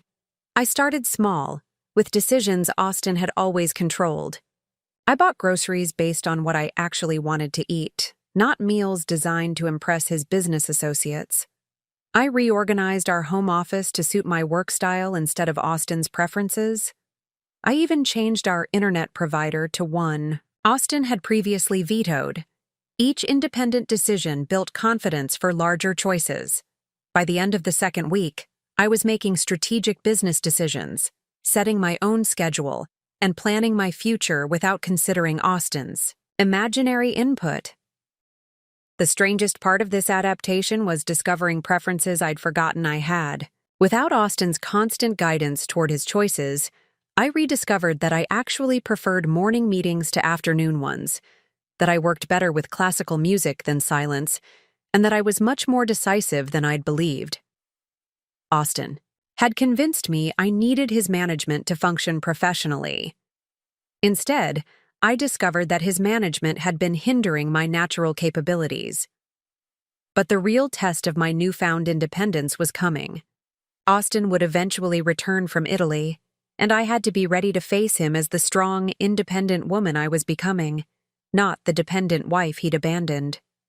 3 weeks into my campaign against Austin, I was no longer just surviving his betrayal. I was thriving in ways I hadn't thought possible. The business that Austin had convinced me was dependent on his management was flourishing under my direct control. More importantly, I was discovering capabilities I'd forgotten I possessed. My first major breakthrough came when Bill Morrison called with an opportunity that would have been impossible under Austin's management. Pinnacle Property Group had been selected to develop a controversial mixed-use project downtown, and they needed crisis communications expertise to navigate public opposition and environmental concerns. "This is exactly the kind of challenge you excel at," Bill told me during our strategy meeting. "The city council is divided, community groups are mobilizing, and the environmental impact study has raised questions we need to address proactively." Under Austin's system, this would have been the type of project he'd take the lead on, positioning himself as the primary strategist while relegating me to writing press releases. Now I was designing the entire approach myself, and the difference was remarkable. I spent 2 days conducting stakeholder analysis, identifying every group that might oppose the project and understanding their specific concerns. Instead of the generic crisis management playbook Austin typically relied on, I developed a customized strategy that addressed legitimate community concerns while highlighting the project's benefits. The presentation I delivered to Pinnacle's board was unlike anything I'd done under Austin's oversight. Without his helpful input, my natural strategic thinking emerged clearly. I proposed a phased communication approach that would turn potential opponents into collaborative partners by incorporating their feedback into the development process. "This is brilliant," the board chairman said after my presentation. "You've identified solutions we hadn't considered. How quickly can you implement this strategy?" The contract they offered was worth $85,000 over 6 months, more than Austin had typically negotiated for similar projects. But more valuable than the money was the validation of my independent capabilities. Similar success came with my other clients. Ron Martinez at Summit Development asked me to handle media strategy for their entire portfolio of projects, not just individual campaigns. Taylor and Associates requested my help expanding into crisis communications, offering to retain my services as a strategic consultant for their growing client base. Within a month of cutting Austin out of my business operations, my revenue had increased by 40%. Clients were more engaged, projects were more challenging, and my professional reputation was expanding beyond Austin's limited network.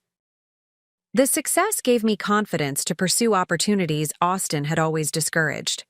I applied to speak at the Rocky Mountain Crisis Communications Conference, something Austin had previously dismissed as too small to be worth your time.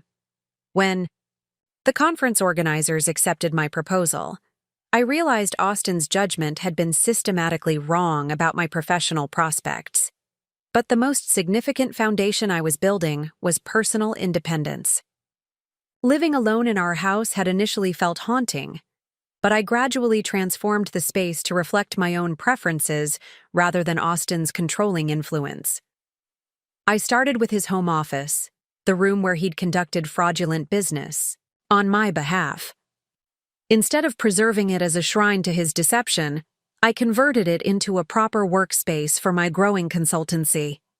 I replaced Austin's heavy mahogany desk with a standing workspace that suited my creative process.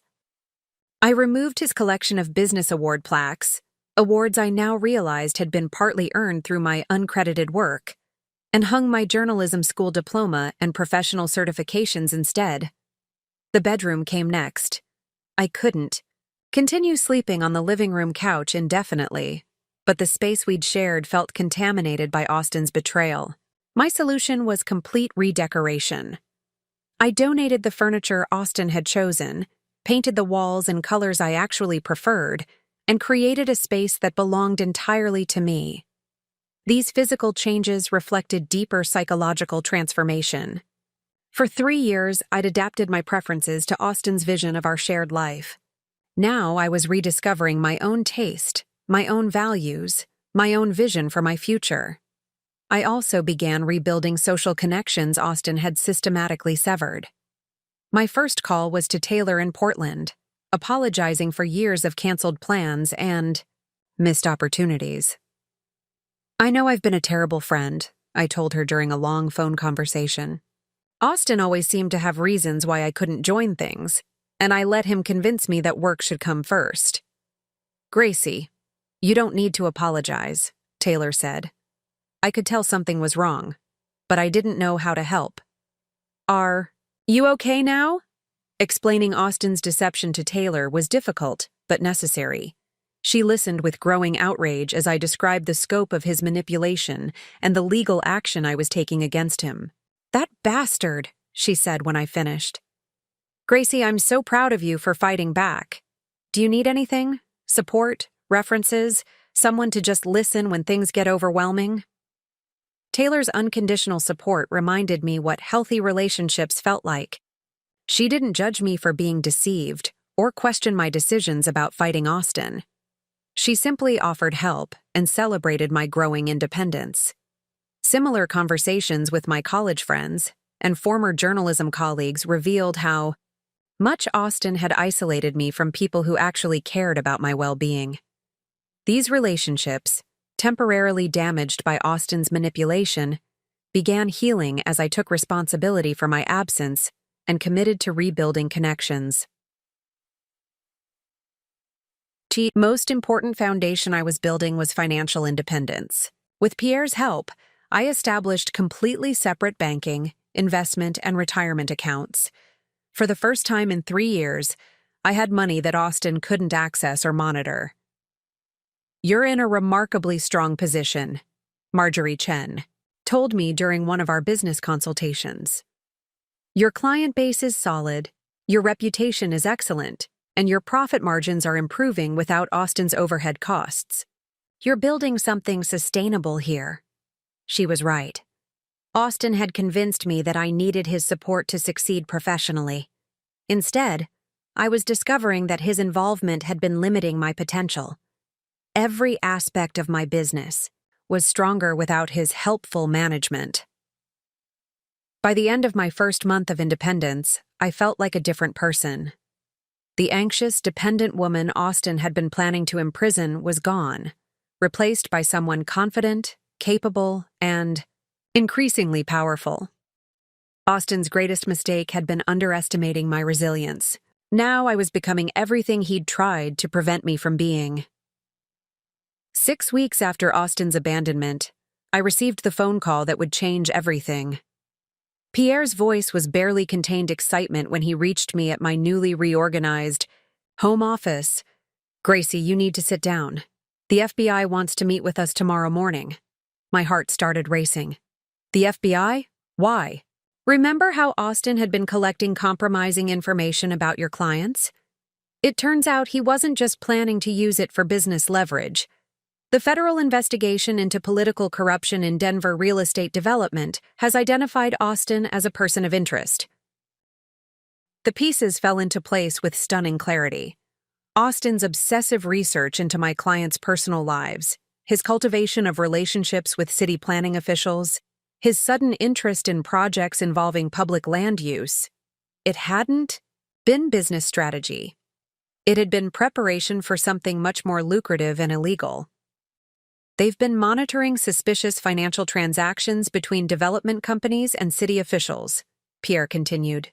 Austin's name appeared in connection with several payments that don't match any legitimate business services. The meeting with FBI Special Agent Sandra Mills took place in Pierre's conference room the next morning. Agent Mills was a slight woman with sharp eyes who got straight to the point. "Mrs. Richardson, we believe your husband has been using your business as a front for political bribery. Your legitimate consulting work provided perfect cover for payments to city officials who influenced development approvals." She spread photographs. Across the table, pictures of Austin meeting with people I didn't recognize, entering city buildings, exchanging envelopes in parking garages. The surveillance images painted a picture of criminal activity I'd been completely unaware of. "Your clients were unknowing participants," Agent Mills explained. "Austin would bill them for your legitimate consulting services, then use those payments to make additional transactions with corrupt officials. Your business reputation gave him credibility he never could have achieved independently." The scope of Austin's scheme was breathtaking. He'd been using my professional relationships to facilitate corruption involving millions of dollars in development projects. The blackmail material he'd collected wasn't just for personal leverage. It was insurance against clients discovering his illegal activities. "We need your cooperation," Agent Mills said.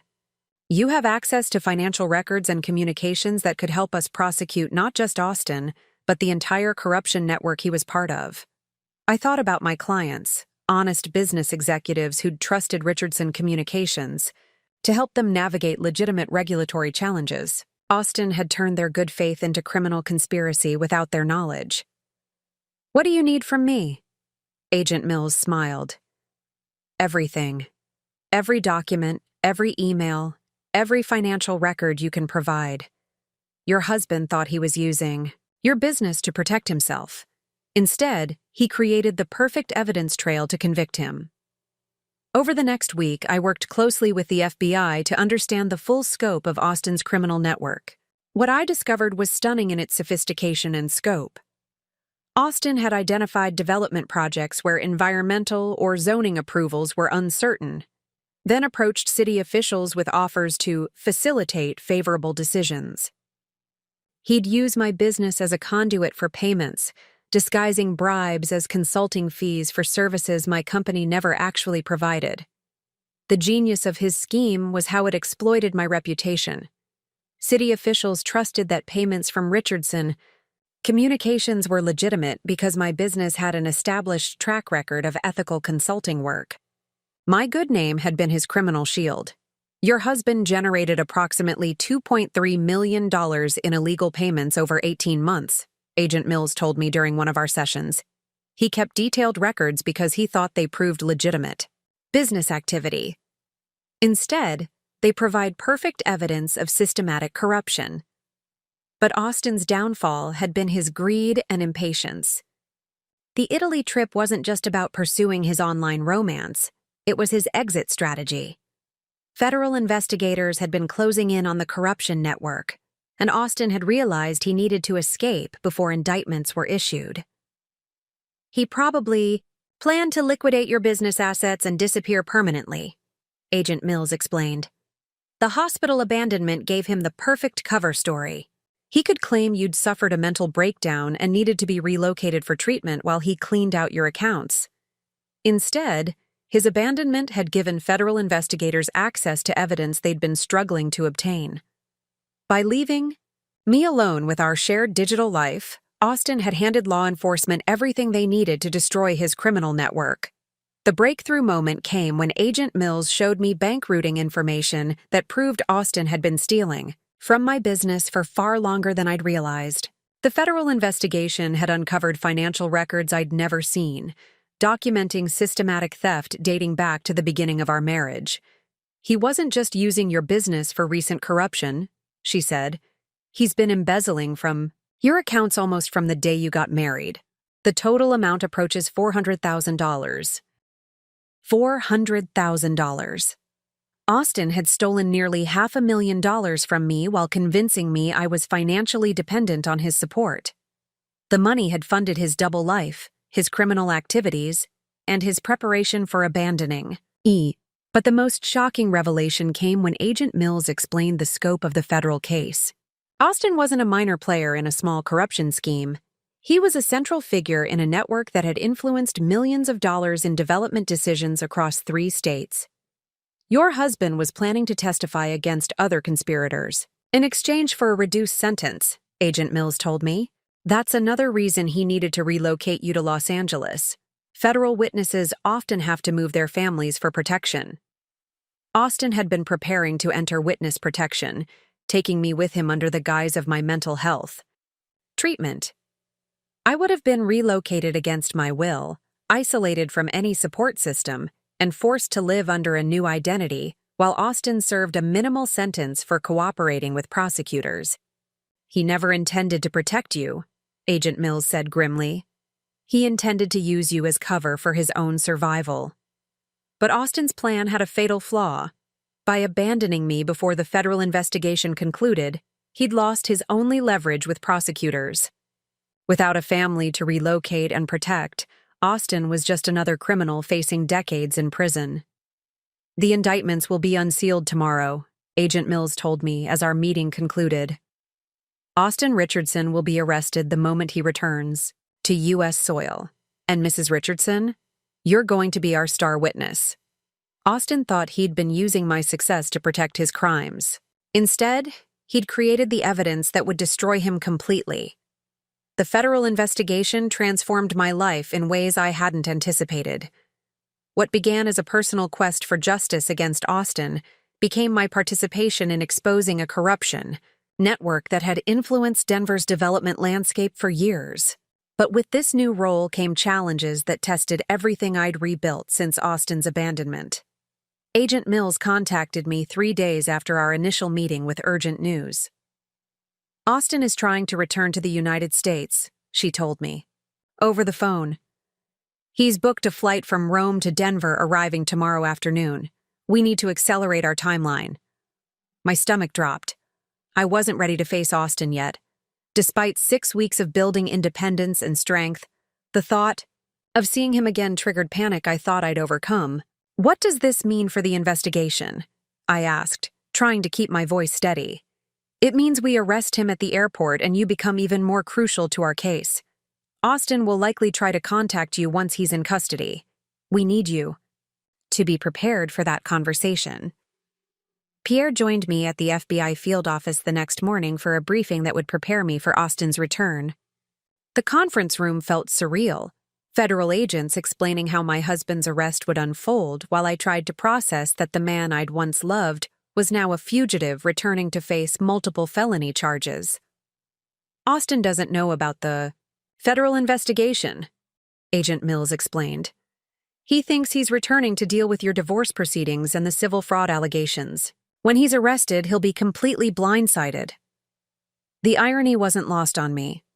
Austin had spent months planning to blindside me with his abandonment and imprisonment scheme. Now he was walking into a trap he never saw coming.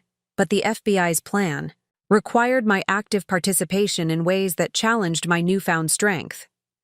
They wanted me to visit Austin in federal detention and wear a recording device during our conversation.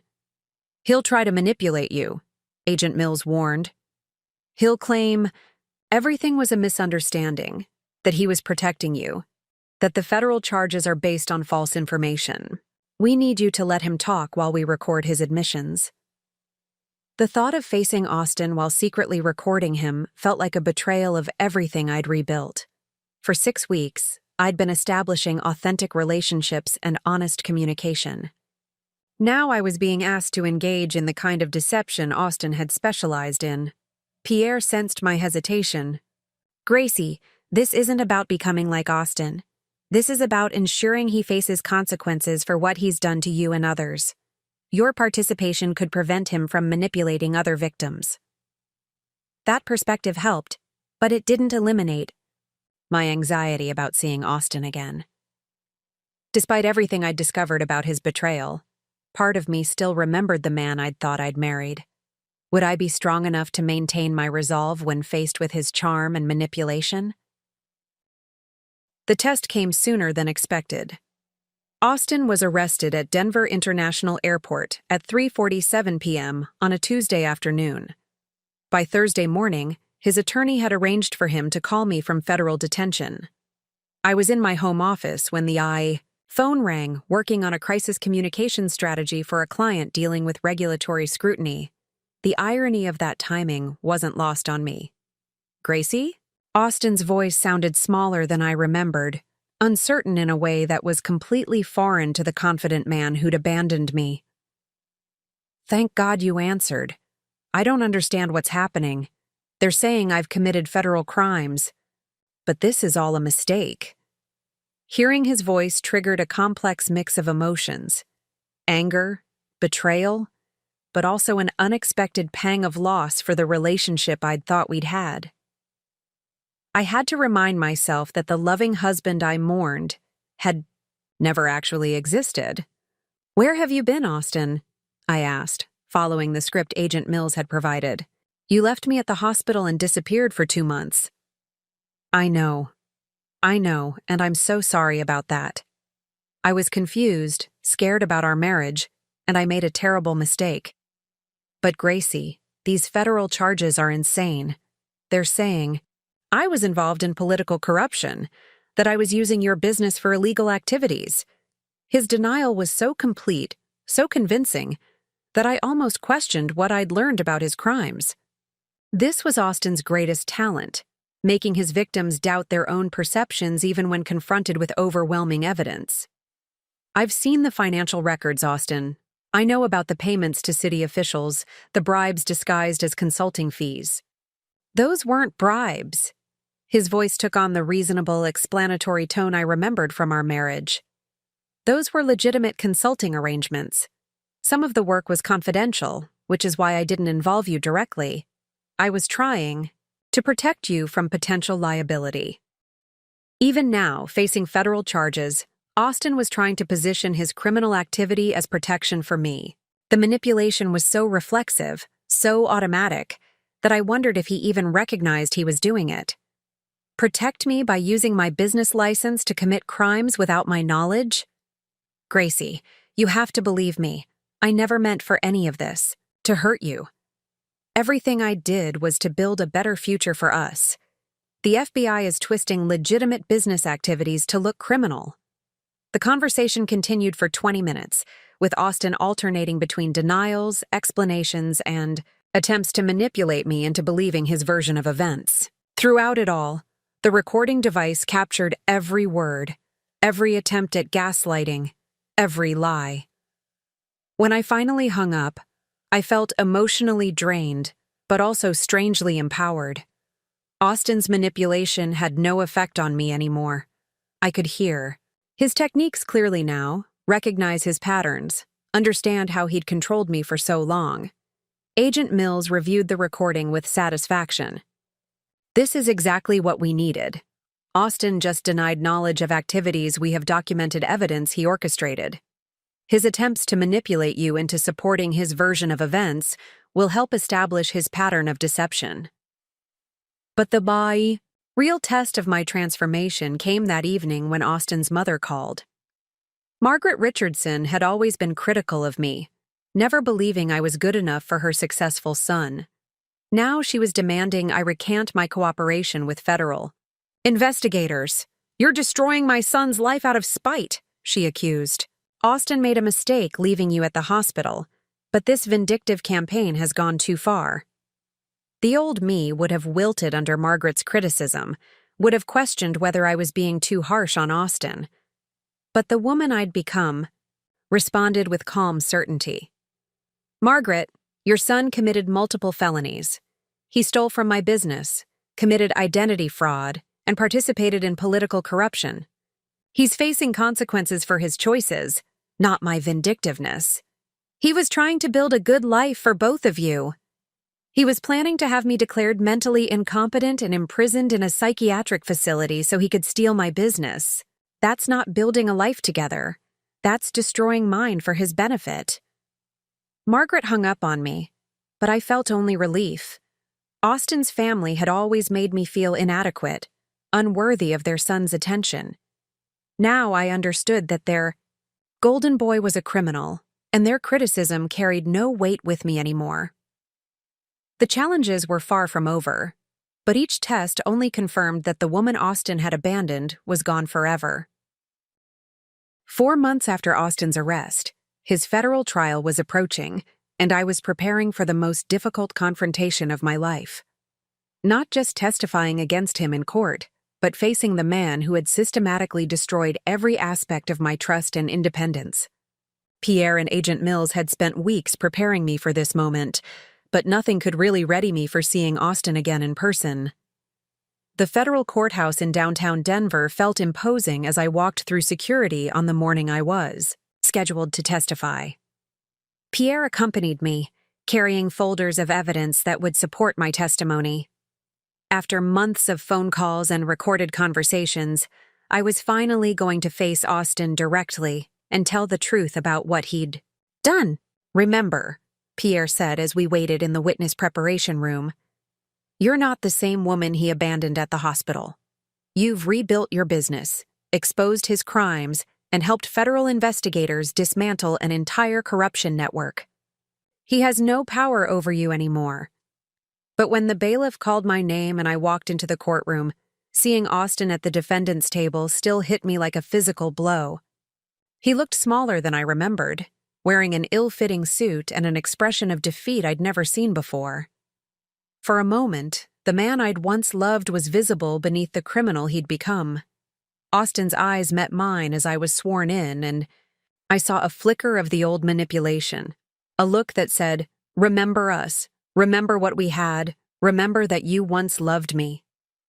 But instead of the doubt and confusion I'd felt during our phone conversation, I felt only cold clarity.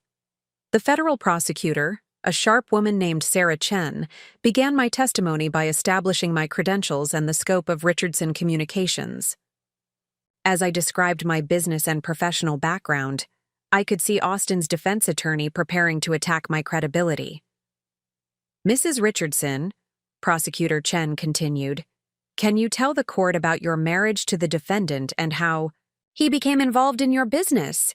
This was the moment I'd been preparing for. In clear, measured tones, I described how Austin had systematically inserted himself into my business operations, while convincing me I was incapable of managing them independently. I explained how he'd used my credentials to establish relationships with clients, then exploited those relationships to facilitate corruption. "At any point, did you authorize Mr. Richardson to use your business license to accept payments for services your company didn't provide?" Never. I was completely unaware that Austin was using Richardson Communications as a front for illegal activities. He convinced me that I was doing simple freelance work while he handled all client communications and business management. Austin's defense attorney, an expensive-looking man named Bradley Stone, objected frequently during my testimony, trying to characterize Austin's actions as legitimate business practices that I'd simply misunderstood. But the evidence was overwhelming. Bank records, email chains, Recorded conversations where Austin had clearly admitted to activities I'd never authorized. The most difficult part of my testimony came when Prosecutor Chen asked me to describe Austin's abandonment and the discovery of his crimes. "Mrs. Richardson, can you tell the court what happened on the day of your surgery?" I took a deep breath and recounted that terrible morning. Austin's distraction during my medical crisis, his use of my phone to send deceptive messages while I was unconscious, his departure for Italy while I was still in recovery. The courtroom was completely silent as I described waking up alone and gradually discovering the scope of his betrayal. "And what did you discover about Mr. Richardson's plans for your future?" This was the moment that would destroy any sympathy Austin might have earned from the jury. I described the evidence I'd found about his coordination with the LA firm, his plans to have me declared mentally incompetent, his preparation to imprison me in a psychiatric facility while he sold my business and entered witness protection. Several jurors looked visibly shocked. Austin's own attorney seemed surprised by the scope of his client's betrayal. Apparently, Austin hadn't shared the full extent of his scheme even with his legal counsel. During cross-examination, Bradley Stone tried to paint me as a vindictive ex-wife seeking revenge against her estranged husband, but 4 months of FBI cooperation had prepared me for these attacks.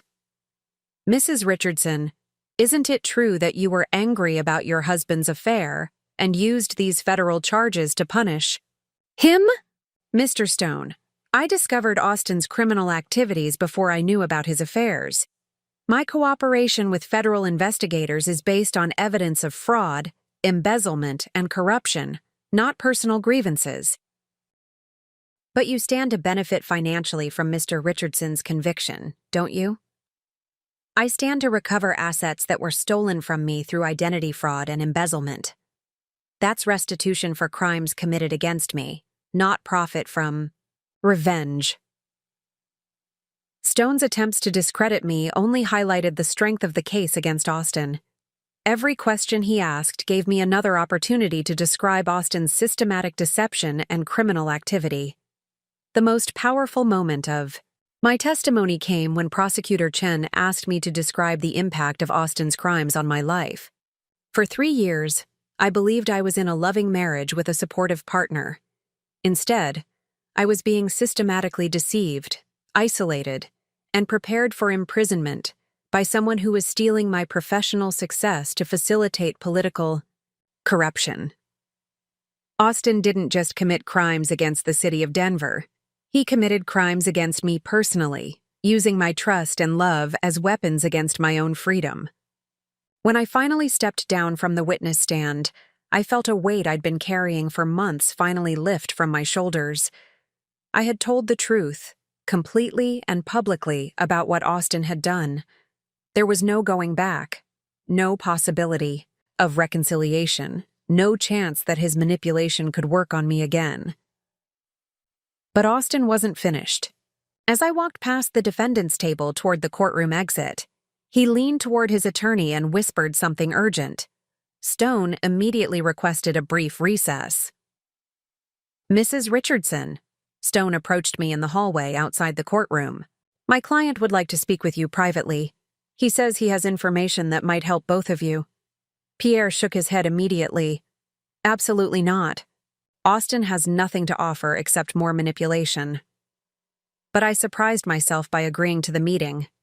Not because I believed Austin had anything valuable to share, but because I wanted to see him try his manipulation one final time, knowing it would have no effect on me. The meeting took place in a small conference room with Pierre, Stone, and a federal marshal present. Austin looked directly at me with an expression I'd never seen before. Complete defeat mixed with something that might have been genuine remorse. "Gracie," he said quietly, "I know I can never undo what I've done to you, but I want you to know that leaving you at the hospital was the worst mistake of my life. Not because I got caught, but because it showed me what kind of person I'd become." I looked at this man who had once controlled every aspect of my life, who had planned to imprison me for his own benefit, who had stolen my success and tried to destroy my future, and I felt nothing but indifference. "Austin," I said calmly. The worst mistake of your life was thinking I'd never be strong enough to discover what you'd done. Everything else was just the inevitable consequence of that miscalculation. It was the last conversation we would ever have.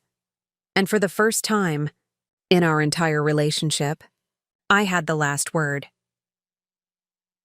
6 months after Austin's conviction on 12 federal felony counts, I stood at the window of my new office overlooking downtown Denver, watching a private jet taxi toward the terminal at the regional airport. The sight would have seemed impossible a year ago, when I was a woman stranded in a hospital bed, abandoned by the man she trusted most. Now, that jet carried my attorney and the final documents that would close the most transformative chapter of my life. Austin had been sentenced to 15 years in federal prison with no possibility of parole for the first 8 years. The judge had been particularly harsh about his abuse of trust, noting that he'd systematically exploited his wife's professional reputation to facilitate corruption while planning her imprisonment for his own benefit. The courtroom had been packed with other victims of the corruption network Austin had helped operate. But more satisfying than Austin's prison sentence was what I'd built from the ashes of his betrayal. Richardson Communications had grown into one of Denver's premier crisis management firms, with 12 employees and clients across 3 states. The woman who'd once been convinced she needed her husband's management to function professionally was now running a multi-million-dollar consultancy, Pierre. Dubois stepped into my office carrying a leather portfolio that contained the final pieces of my legal victory over Austin. "The asset recovery is complete," he announced with satisfaction, "between the criminal restitution order and the civil judgment. You've recovered $1.7 million in stolen assets plus interest and penalties. Nearly $2 million.